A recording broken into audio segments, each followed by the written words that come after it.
Nesse vídeo vamos trazer aqui, gente, Sport TV destacando o triunfo do Bahia, mas também tem algumas ressalvas e a gente vai tratar a respeito. Além disso, vamos trazer também chororô de Thiago Silva. Para completar, destaque para a Juba e também situação com o Cauli. Isso muito mais em mais um vídeo aqui do canal Bora Bahia. Vem com a gente.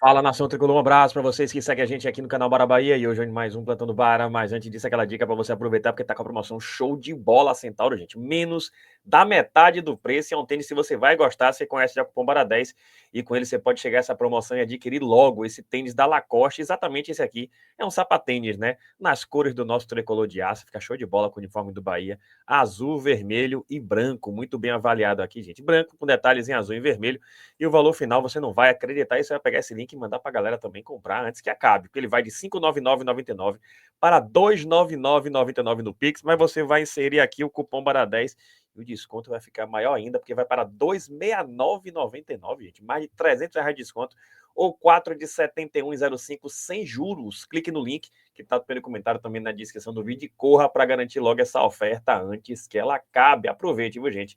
Que está realmente um ofertaço. Mas vamos para o assunto de hoje e a gente começa destacando ele, Luciano Juba. Está aqui, impressionante. Juba superou Reinaldo e agora é o líder isolado em participações em gols, 13 entre todos os defensores da Série A em 2025. São 6 gols e 7 assistências em 46 jogos disputados. Está aqui Cifute. É um crime não ser convocado, realmente impressionante. Pelo amor de Deus, né? Futebol é momento, seleção para estar os melhores. E Juba vive um momento como esse.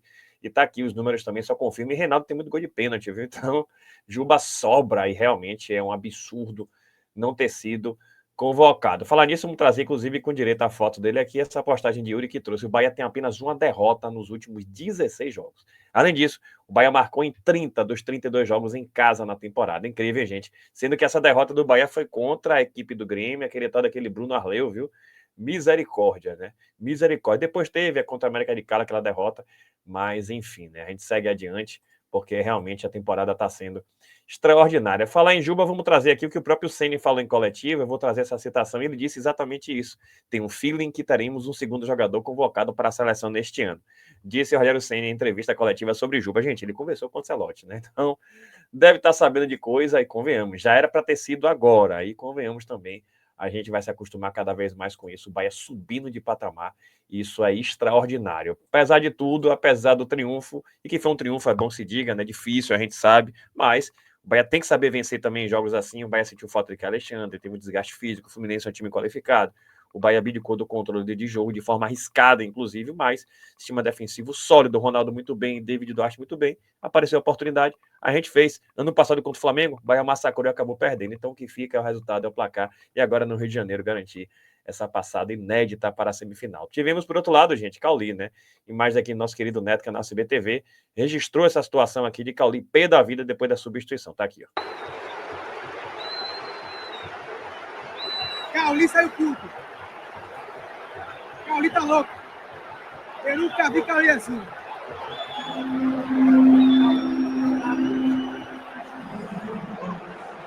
Cauli saiu puto com a torcida. Foi direto pro vestiário. Aí, gente. Cauli, um momento raro, né? Ele sempre é muito introspectivo. Se ele depois em coletiva disse, foi ele que orientou o Cauli pro vestiário, mas Cauli saiu pé da vida realmente. Que isso de repente sirva para acordar Cauli, né? Para ele se sintonizar mais pro jogo. Tá até procurando um pouco mais o jogo, mas ainda é muito abaixo do que precisa. Na rotação abaixo, sabe? Por mais ser introspectivo, mas é um Cauli que precisa realmente se sentir incomodado e nesse aspecto é positivo agora. Não dá para reclamar da torcida, aí perde a razão. Que sirva de lição e que ele volte, quem sabe, né? Um Cauli melhor. Falar em Chororô, tá aqui, gente. Quem diria, hein? Reclamando não sei de quê. Thiago Silva, repórter do Sport TV, informou que pediu para falar com o zagueiro Thiago Silva, que saiu de campo muito irritado com a arbitragem após Bahia 1, Fluminense 0, e ele respondeu. Pede para falar com ele, apontando para o árbitro Rafael Claus. É brincadeira, gente. É, enfim, né? Chororô mesmo. Na verdade, o Bahia pode reclamar do pênalti que não foi marcado para o Bahia. Aquela bola na mão ali, aí sim é discutível. Mas Arias, braço completamente colado no corpo, batendo o cotovelo, me poupe, né? Sinceramente, é impressionante. Se eles passassem metade do que o Bahia passa com a arbitragem, imagine o show. Para completar, vou trazer aqui, gente, uma análise da Sport TV sobre o triunfo do Bahia. Vamos trazer, né? Fala do Bahia, fala do Fluminense, às vezes destaca em excesso, né? Em forma indevida o Fluminense. Mas vamos trazer aqui essa análise da bancada da Sport TV completa, para depois de comentar um pouco mais sobre isso. Tá aqui, vamos ver exatamente o que a bancada falou a respeito. Pronto há um tempão, hein? Esperando aqui para começar o troca de passes desta quinta-feira. Olha, o único mandante que conseguiu ganhar nessa rodada de ida, né, das quartas de final da Copa do Brasil foi o Esporte Clube Bahia. Ganhou na Fonte Nova diante da sua imensa torcida do Fluminense. 1-0 para o Bahia. Estão aqui atrás no nosso super telão os placares desses primeiros jogos das quartas de final. No Clássico Mineiro deu Cruzeiro 2-0, Corinthians venceu o Atlético Paranaense 1-0, Vasco e Botafogo empataram em 1-1 em São Januário e na Fonte Nova em Salvador deu Bahia 1-0 sobre o Fluminense. Vamos falar muito sobre esse jogo. Convido vocês aí de casa para participarem com a gente por meio da hashtag Troca de Passes. Vamos ter a participação de Paulo César de Oliveira para falar sobre os lances polêmicos da arbitragem na noite de hoje. Estou aqui com Carlos Eduardo O Mansur, com Alex e com vocês aí de casa. Vamos começar a partir de agora a falar desse grande jogo lá de Salvador e a vitória do Bahia. Tudo bem, Mansur? Boa noite. Tem algum time que perdeu o favoritismo, algo assim, ou está tudo dentro do programado nesse primeiro round aí de Copa do Brasil nas quartas de final? Mansur, boa noite. Boa noite, Felipe. Boa noite, Alex, todo mundo que assiste o Troca. Não, acho que se manteve o que a gente falava ontem, né? Quem tinha algum nível de favoritismo ou conservou ou ampliou, né? Eu acho que o Cruzeiro, que já era favorito, aumentou o favoritismo dele. O caso do Corinthians também, porque vai decidir em casa tendo a vantagem do 1-0 conseguido fora. Um confronto que, evidentemente, ainda está aberto, mas o Corinthians é claramente favorito. O confronto Vasco-Botafogo aberto, mas eu acho que o Botafogo, que para mim era favorito, vai jogar no Newton Santos, no seu estádio, e para mim ainda tem mais possibilidade do que o Vasco. Acho o Bahia favorito contra o Fluminense desde o início da disputa. Agora ele vai ao Maracanã com o empate a favor, mas evidentemente num confronto que está aberto, que o Fluminense pode dar a volta. Depois de um jogo que para mim foi um jogo equilibrado na maior parte do tempo, de produção ofensiva dos dois lados baixa, o Bahia com muita dificuldade para vencer a marcação do Fluminense, que a partir da metade do primeiro tempo se ajustou e deixou o Bahia muito desconfortável no tipo de jogo que ele gosta de fazer, e o Fluminense, que quando teve mais posse, porque o Bahia era muito pouco agressivo quando o Fluminense tentava sair de trás, quando pressionava à frente, às vezes causava algum problema no 4-3-3, que ele pressiona quando vinha para um 4-5-1 um pouco mais atrás. Era muito conservador, dava muito tempo, muito conforto aos defensores do Fluminense. Por outro lado, o Fluminense, quando está em ataque organizado e não em transição ofensiva, quando ele se coloca no campo ofensivo com a bola, o Fluminense também oferece muito pouco em termos de criação, em termos de perigo. Depende muito do jogo pelos lados, de uma tentativa de cruzamento, da vitória dos pontas contra os seus marcadores. Então o jogo era de pouca produção ofensiva, definido numa desatenção completa da defesa do Fluminense, no lance de falta no meio-campo, além do enorme mérito do belo passe do Jean Lucas para o gol do Juba, que aliás controla a bola magnificamente antes de finalizar. E o Bahia acaba vencendo um jogo que era equilibrado, podia ter pendido para qualquer dos lados, ou até tinha uma cara de 0-0. O Bahia acaba construindo uma vantagem. A gente chegou a dizer aqui na semana passada, a Juba merecia uma chance na seleção brasileira, né? Pelo menos na lista larga, lá poderia estar.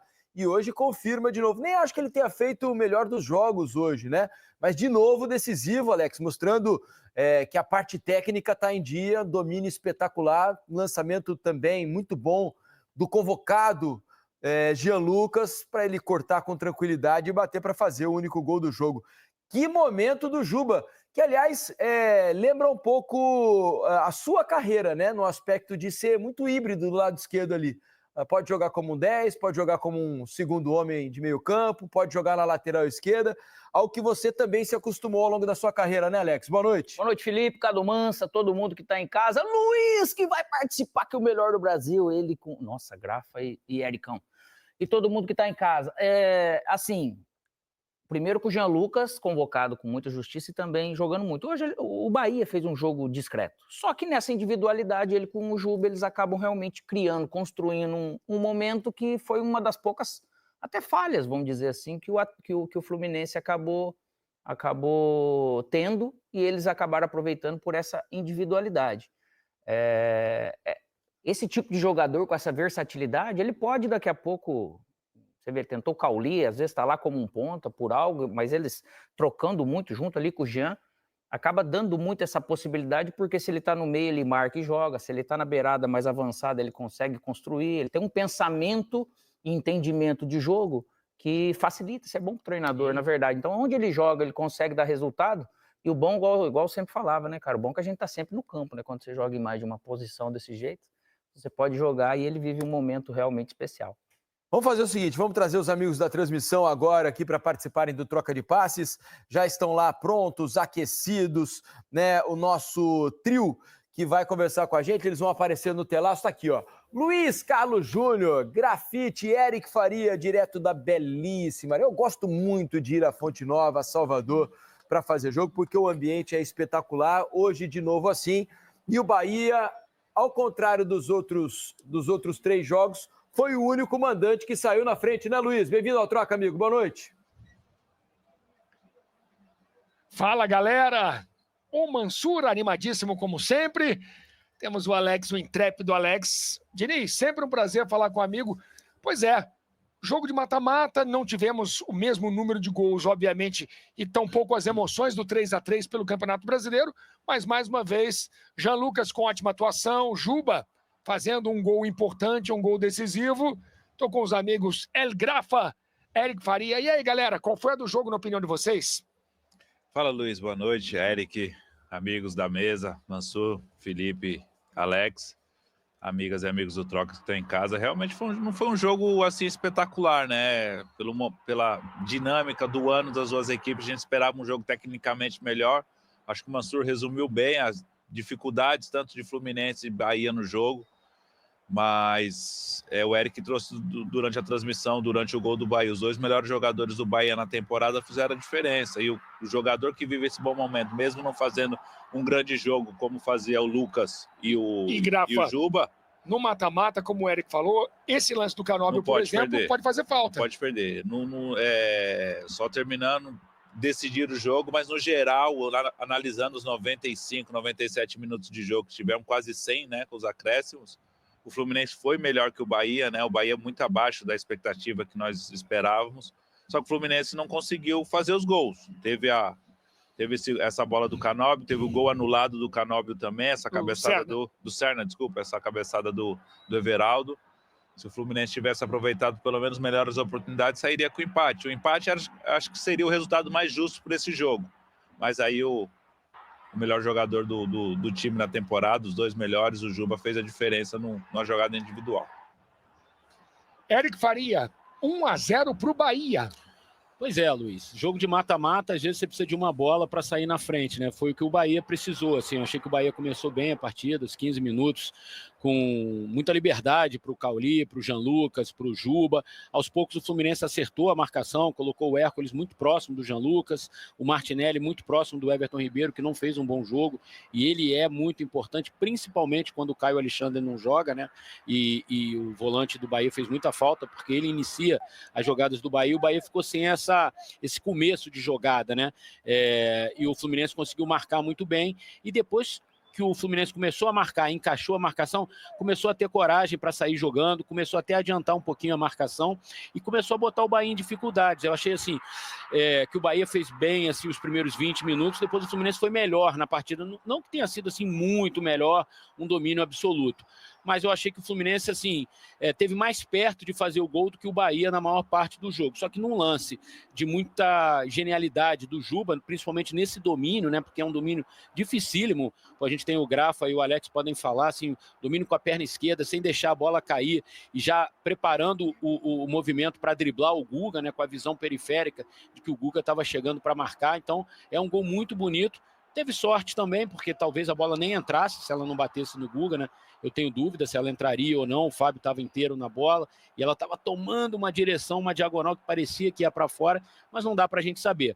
O que a gente sabe é que o Juba foi muito feliz na finalização, fez o gol e deu essa vitória parcial, digamos assim, no confronto para o Bahia poder jogar pelo empate no Maracanã daqui a 10 dias, né? 2 semanas. E aí, no último lance do jogo de perigo, o Pulga quase fez um segundo, que seria importante. Uma jogada muito parecida, né? De desatenção da defesa do Fluminense. Assim, a origem do gol do Bahia, ela começa quando o Freitas tinha a bola, ele tenta sair jogando, eu acho que ele tenta dar um drible, perde a bola, faz a falta, o Jean Lucas é muito feliz no lançamento para o Luciano Juba, tanto que o Renato reclama com o Freitas bastante, né? Eu estava tentando entender qual era o motivo da reclamação e de onde o Juba encontrou o espaço, e foi exatamente ali onde poderia estar o Freitas, né? E aí o Guga vem na cobertura. Porque o Thiago já veio meio morto, né? O Thiago tá adiantado, o Freitas está adiantado. Não, a linha do Fluminense está Tava lá adiantada. lá em cima, né? Até porque, como o Eric falou, o Fluminense tinha a bola, né? E tem essa falta, eles não conseguiriam, não imaginariam que o Juba faria esse movimento. E é um movimento. O controle de bola do Juba se torna mais difícil ainda por conta da movimentação dele, né? Ele vem do lado esquerdo, a bola vem do lado ao contrário, pelo lado direito. O controle dele é praticamente meio gol. Aí tem um lance de sorte. Eu também acho que a bola iria para fora se não batesse no Guga. Mas o jogador que está vivendo um bom momento precisa ter sorte também, né? E aí ele finalizou, conseguiu o gol que dá vantagem. Mas assim, está em aberto. Acho que o Bahia, acredito que o Bahia vai ter que melhorar bastante para o jogo de volta, porque o Fluminense também vai melhorar, que vai jogar com o apoio do seu torcedor no Maracanã. O Bahia precisa melhorar, assim, a nível coletivo do jogo de hoje, se quiser manter a vantagem e passar pelo Fluminense na próxima semana. Eu gostei muito do comportamento tático do Fluminense, principalmente marcando, defendendo. O Mansur lembrou, na hora que tinha a bola para construir, faltou um pouco de criatividade. Talvez o Renato tenha que mexer nessa parte do time para o jogo de volta, botar o Lúcio Acosta. Aparentemente, Eric, não sei se você concorda, o Lúcio agora está na frente do Ganso, você não acha? Acho que sim, né? Porque ele entrou no fim ali e, conforme a Lívia Laranjeira trouxe a informação à nossa repórter, de que o Renato teve essa dúvida para começar a partida, Nonato ou Lúcio, né? Eu imagino que no Maracanã, precisando da vitória e precisando fazer 2 gols, talvez ele pense no meio-campo um pouco mais ofensivo, mais criativo, que o Lúcio tem essa característica diferente do Nonato, né? Acho que faltou um cara ali para pegar uma bola, distribuir melhor, tentar descobrir o atacante em condições de finalizar. O Fluminense fez muitas jogadas pelo lado e teve o lance do Canóbio, que para mim é um lance muito capital na partida, né? Porque ele sai muito cara a cara com o Ronaldo faz uma defesa espetacular, mérito do goleiro do Bahia, mas ali, né, Alex e Grafa, ali não pode perder, né? Dá aquela cavadinha, né? Tem que brocar ali tem que brocar. Agora, eu confesso, estava ouvindo vocês falarem sobre Bahia e Fluminense, eu acho que tem um aspecto positivo para o Bahia, para o segundo jogo, que até lá imagino que o Pulga deva estar em melhor condição física e em condição de iniciar o jogo, porque pelo menos para mim, o Pulga é o jogador do Bahia que costuma destravar o jogo. O Caio Alexandre também, viu, Felipe? Exatamente, então há boa possibilidade também do Caio Alexandre estar no jogo da volta do Maracanã. Mas eu digo que o Pulga é o jogador que destrava jogo, né? Porque ele dribla, está num momento especial, um cara que consegue desestabilizar a defesa adversária com drible, e poucos jogadores têm essa capacidade no Bahia de hoje. Ademir, que é outro desse estilo, não estava à disposição para o jogo de hoje. Então o Bahia ficou meio travado. Na volta, imagino que isso vai ser diferente. E do lado do Fluminense, eu acho estranho o Ganso sequer ser utilizado. Porque se ele já está recuperado, ele já vem treinando há bastante tempo, teoricamente já tem melhor ritmo de jogo para ser utilizado, mesmo que não inicie o jogo, porque o Renato vem com esse sistema com 3 jogadores, né, box to box, como a gente diz, né, que cobrem quase todo o campo, mas em pedaços do jogo eu acho que o Ganso poderia colaborar mais, ainda mais num time que, como muito bem disse o Mansur, tem pouca criatividade por dentro, não acham? A minha sensação, desculpa. Vai lá, Mansur. A minha sensação nesse momento é que o Lúcio Acosta vai ser esse jogador que vai entrar para dar criatividade antes do Ganso. No momento, na hierarquia do Renato. Então, eu acho estranho. Queria ouvi-los, amigos. Fala aí, Grafa.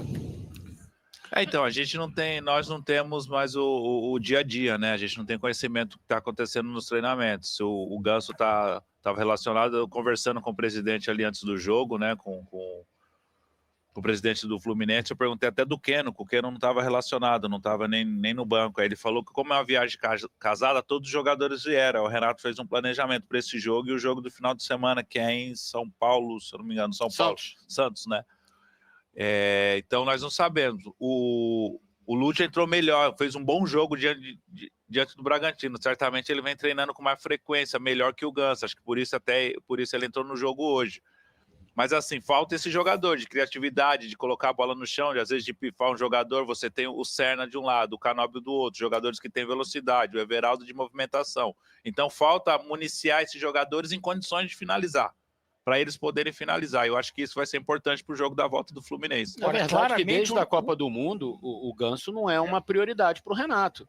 Tem sido um jogador que tem entrado mais nos jogos do Maracanã, pouco, né? Exatamente. Assim, o jogo aqui da Bahia do 3-3, ele começa jogando e depois ele é substituído pelo próprio Nonato, quando o próprio Renato mexe nos 3 jogadores de meio campo. Eu acho, concordo, até falei, acho que o Lúcio veio para jogar nessa posição, para ser essa fonte de criatividade. Eu tô pensando agora, um jogador muito... O torcedor do Fluminense fala demais, jogador que num primeiro momento foi contratado para isso é o Lescano. E o Lescano acabou não jogando, mas esse né? não dá nem para contar do baralho, muito, né? A gente nem viu ele jogando, o que ele pode oferecer. Exato. Eu acho que o Lúcio vai ser essa peça para essa engrenagem do Fluminense melhorar a parte criativa. A gente tem que ver o Santi Moreno também, que é um jogador pelo lado, como é que ele vai se comportar nos próximos jogos. Enfim, o Renato vai ter o jogo do Santos, depois a parada da data FIFA, vai ter um tempo para preparar o time para esse jogo, que é logo depois das eliminatórias, né? Não vai dar muito tempo para respirar, então vai ter que usar esse período da data FIFA para treinar e descansar o time. Assim, não é fácil, tá? Você tirar 2 gols num confronto tão equilibrado assim, o Fluminense vai precisar muito do torcedor, vai precisar muito criar uma atmosfera no Maracanã de apoio desde o início, e o Renato, de repente, está iluminado na hora de escolher as melhores peças. E do mesmo jeito o Bahia, tendo a volta do Caio Alexandre, com o Eric Pulga em melhores condições, acho que eleva o nível do Bahia também para esse confronto da volta, não tenho a menor dúvida. Deixa eu agradecer aqui Luiz Carlos Júnior, El Grafa e Eric Faria. Obrigado, meus amigos. Bom descanso por aí. A gente vai seguir daqui. Valeu! Valeu. Sempre bom tê-los aqui no Troca de Passes. Eu, Carlos Eduardo Mansur e Alex, vamos continuar a falar sobre essa vitória do Bahia sobre o Fluminense. Fala, Mansur. Só um detalhe que eu acho que aconteceu muito no jogo. Vocês citaram o Caio Alexandre, que não estava hoje. E para mim ele foi uma falta especialmente sentida hoje pelo Bahia, por uma circunstância. Quando o Bahia saía jogando e ele colocava o Arias, lateral direito, junto com o David Duarte e o Mingo para fazer um trio que iniciava jogadas com o Juba junto do Acevedo mais adiante, o Bahia acaba formando naturalmente quase um quadrado no meio, né? Porque ele fica com o Acevedo e o Juba, mais adiante o Everton Ribeiro e o Jean Lucas encostando nos atacantes. O Fluminense lidava com isso com os 3 homens de frente, Canóbio, Serna e Everaldo, vigiando na primeira pressão esses 3 homens de frente. 3 contra 3. E como o Fluminense queria ter uma sobra na linha defensiva, naturalmente ele ia ter um jogador livre no meio. Quase sempre, como o Hércules, quase todo o tempo ficava vigiando o Jean Lucas. O Martinelli vigiava o Everton Ribeiro mais frequentemente. E o Nonato ficava mais atento ao Juba, quase sempre o Acevedo era esse jogador livre. Várias vezes que o Bahia conseguiu progredir foi encontrando o Acevedo como esse homem livre. Só que ele não tem a mesma capacidade criativa do Caio Alexandre. Num jogo como o de hoje, se o Caio Alexandre surge como esse homem livre, o Bahia poderia ter criado mais situações perigosas. Aí, até que lá pela metade do primeiro tempo, o Canóbio começa a vir fazer esse papel como mais um quarto homem pelo meio na hora de defender, e o Fluminense mais ou menos iguala as coisas por ali e cria mais dificuldade para o Bahia. Mas acho que o Caio Alexandre hoje seria uma peça que poderia ser muito influente no jogo. Você vê assim, no primeiro tempo, principalmente, passou um tempo, eu não achei o Fluminense marcando bem, principalmente lá na alta. Então, de lá saía essa primeira pressão. A hora que caía essa bola no Acevedo, aqui estava melhor marcado, vamos dizer, da média para baixa, né? E aí o Fluminense ele foi se encaixando. E o que dava errado para essa linha de 3 saindo do Bahia, e o Fluminense ele ficou numa dúvida de como fazer isso, se pegava aqui o Everaldo por dentro, com o Serna, principalmente desse lado esquerdo aqui, eles deixavam esse corredor no meio. Só que o Serna, às vezes, queria sair no zagueiro. E ele fica no meio. Não é esse cara que tem que sair, não é o Serna. Quem tem que induzir praticamente é o Everaldo, é o atacante mais. Porque ele tem esses 2 caras, que é o por dentro e o por fora. Então, deu um pouco de dúvida nisso daí no Fluminense. E também um pouco de dúvida, esse negócio do Juba tá por dentro, o Cauli por dentro, daqui a pouco o Cauli por fora, o Cauli um pouco por dentro, enfim. Deu um pouco de dificuldade aí, mas o Fluminense foi se ajustando. Vamos acompanhar, porque o Renato já está sentado lá na sala de entrevistas da Fonte Nova, vai começar a falar e a gente mostra para vocês aqui no Troca. Assumo minhas responsabilidades, porque eu sou comandante e estou aí no dia a dia para corrigir o máximo de jogadores para que esses erros não aconteçam. Eu tenho conversado com eles, tenho mostrado no vídeo, dificilmente o adversário tem méritos, não são todos, lógico, mas tem méritos para fazer gols na gente. Realmente, em determinados momentos, está faltando esse foco para que a gente não tome esses gols. No futebol, e outro dia eu vi o Praz, o goleiro que hoje ele é comentarista, falar, a gente aprende também todo dia. Há um tempo atrás ele falou uma coisa que eu guardei e eu concordo plenamente. O treinador, ele trabalha o time dele a semana toda, ou sempre que possível no dia a dia, mesmo tendo jogo a cada 3 dias. Ele treina, ele corrige, ele fala, ele mostra o melhor caminho, lapida o jogador, enfim, faz todo o trabalho dele. Aí deixa eu falar uma coisa na tua pergunta. 30%, 25%, 35%, 20% que seja, são os jogadores dentro do campo. São os jogadores dentro do campo. O treinador, e ninguém está tirando ninguém aqui da reta. O treinador faz o trabalho dele. Os jogadores têm a responsabilidade deles também lá dentro do campo.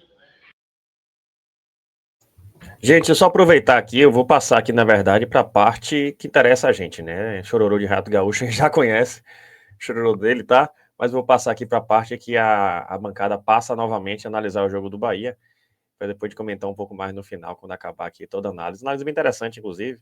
Vamos trazer mais um pouco aqui para depois a gente comentar um pouco mais sobre o que a bancada está trazendo aí, envolvendo esse triunfo tão importante do nosso tricolor de aço diante da equipe do Fluminense. Vou colocar aqui no ponto certo para a gente ir, gente. Tá aí, gente, vamos ver aqui.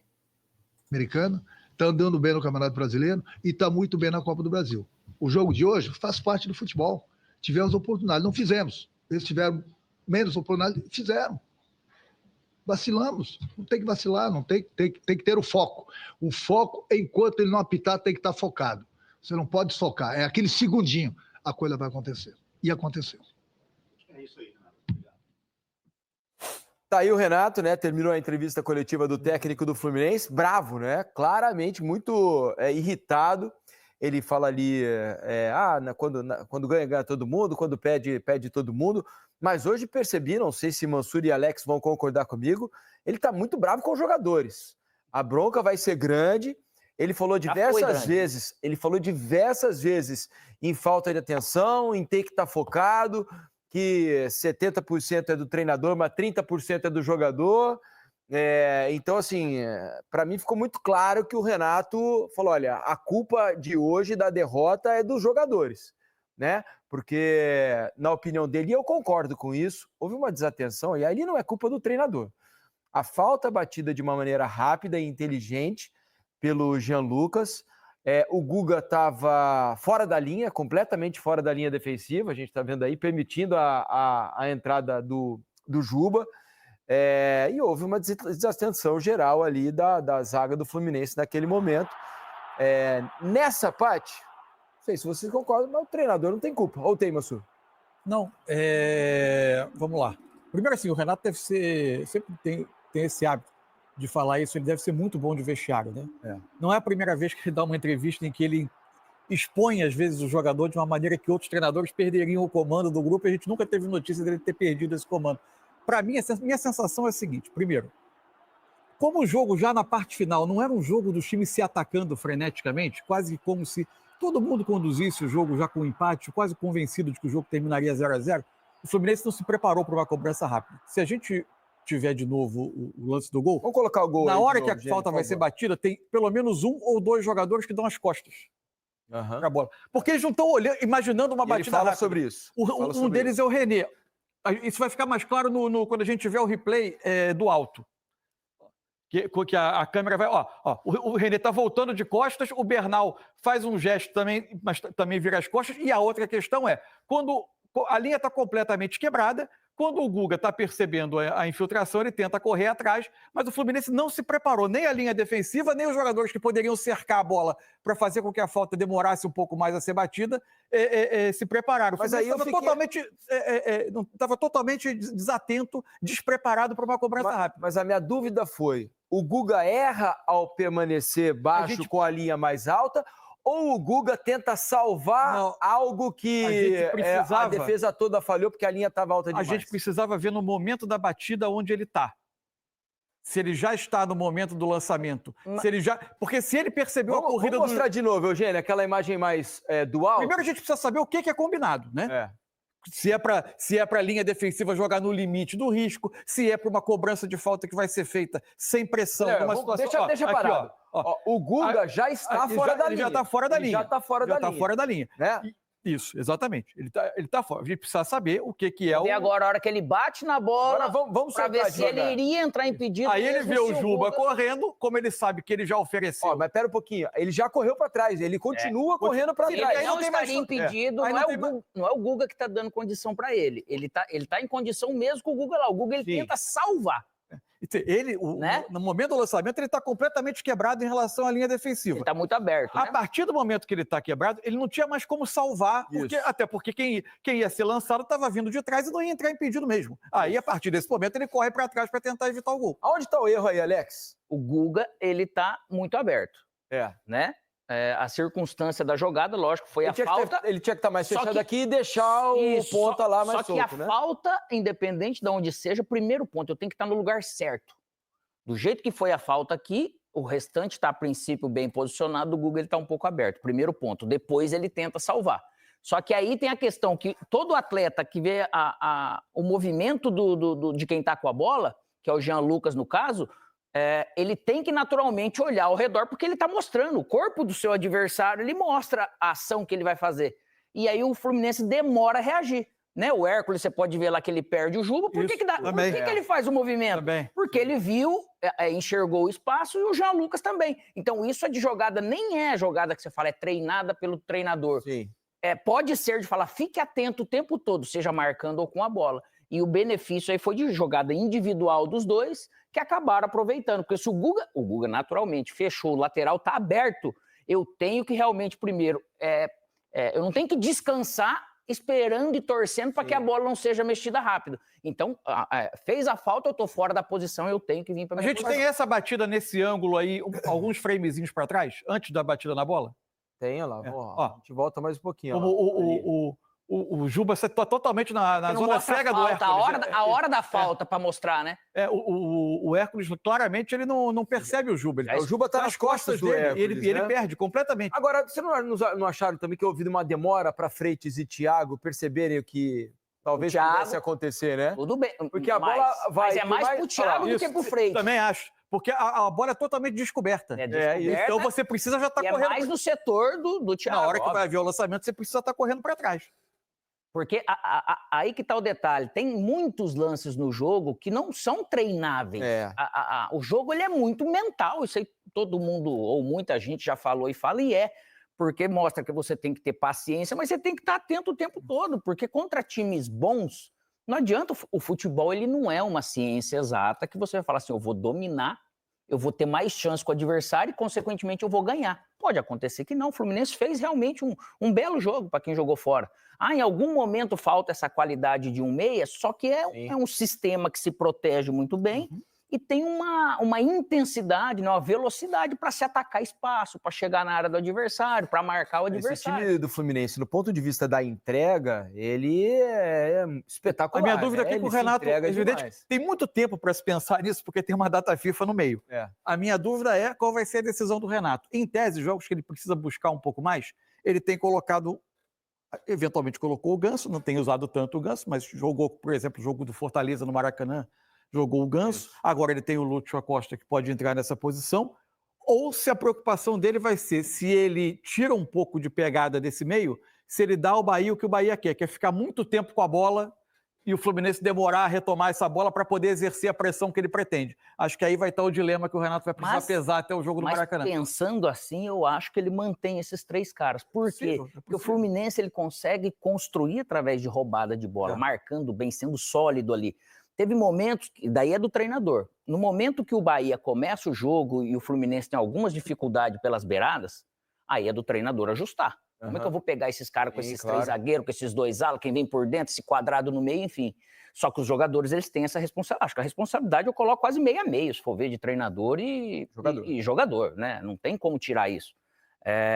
Isso é do treinador. Só que o Fluminense, em algum momento, ele chegou a ter uma linha de 5 ou uma linha de 6. Só que ele não conseguia. O Bahia não teve um jogo tecnicamente muito bom para poder falar assim, poxa vida, eu causei algo pro Fluminense. Só que o Fluminense depois ele se ajeitou no jogo e levou realmente essa preocupação pro Bahia. E aí traz aquela confiança que daqui a pouco sai uma faltinha lá, você pensa, é o famoso detalhe, no futebol eu não posso dormir em nenhum momento, até porque o time do Bahia é muito qualificado. É isso. Daqui a pouco a gente vai continuar falando sobre esse jogo, né?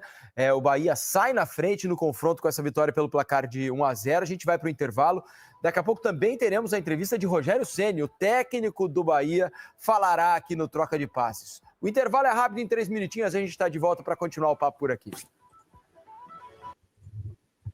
Aí, gente, né, depois eles voltam com a coletiva de Ceni, falam um pouco sobre os lances de arbitragem, mas não tem muito a se falar, não tem muito a se repercutir, não. Vai ter um pouco os lances de arbitragem com o PC analisando a repercussão disso. Depois Ceni falando um pouco mais a respeito e vão concluir. Então, o que a gente trouxe de importante foi o que passou aí para vocês, o que a gente acabou separando aí para buscar ser o mais objetivo possível, mas um programa especialmente aí feito para Bahia e Fluminense, que foi o jogo da noite. E sobre o que eles falaram em si, destacaram Juba, e mais do que claro, ali toda a bancada defende Juba na seleção, e isso está gritante, né? Vai ser uma convocação a fórceps quase. Jean Lucas já abriu a porteira, o próximo vai ser Juba, a gente já falou sobre isso também. E com a detalhe que eu trago, nem sempre o Bahia jogando tão bem, o Bahia não jogou muito bem, o Bahia venceu. E os times que são campeões, ainda mais em modelo de Copa, precisam saber vencer, mesmo não estando tão bem em campo, isso é importante. Então por isso que eu fico especialmente feliz e com detalhe. O Bahia foi muito sagaz, não adianta ser tecnicamente bem, tem que ser sagaz, tem que ser esperto. E o Bahia teve a malandragem, Jean Lucas bateu a falta rápido, e Juba teve a malandragem de atacar justamente o espaço que foi deixado pelo sistema defensivo do Fluminense. Então é no detalhe que se faz um campeão. Então tem que ter concentração, tem que ter entrega, e às vezes se pela técnica não resolve, se resolve pela tática, se resolve pelo físico, se resolve pela concentração, e foi o que eu vi de um Bahia, que foi muito bem defensivamente, destaque mais uma vez para Ronaldo e David Duarte, e que na parte ofensiva teve a oportunidade com o Juba, e aproveitou, deu um azar ali no primeiro tempo com o Jean Lucas, aquela bola na trave, infelizmente. Agora, no jogo de volta, foi como o Felipe falou ali, porque Grafite falou que o Fluminense estava com suas peças, mas que, enfim, o Bahia acabou jogando abaixo, me jogou melhor, mas veio a ressalva. O Bahia tinha muito e teve muitos desfalques. E no próximo jogo a tendência é que o Bahia tenha boa parte do seu elenco à disposição. Caio Alexandre ausente faz muita diferença e o Bahia provavelmente, creio eu, vai estar melhor preparado para esse jogo da volta. Importante foi ter quebrado essa vantagem e agora a responsabilidade é do Fluminense. Agora, vai ser batalha, o Bahia tem que jogar bem, se garantir e fazer história. É isso, gente. A bancada trouxe aí uma análise completa e destacou o triunfo do Bahia. Se você gostou, deixa seu like, se inscreva no canal, compartilha com geral. Aí da gente chegar aos 90 mil inscritos, aproveita aí, gente, essa promoção da Centauro. Tamo junto, saudações de colores, até a próxima.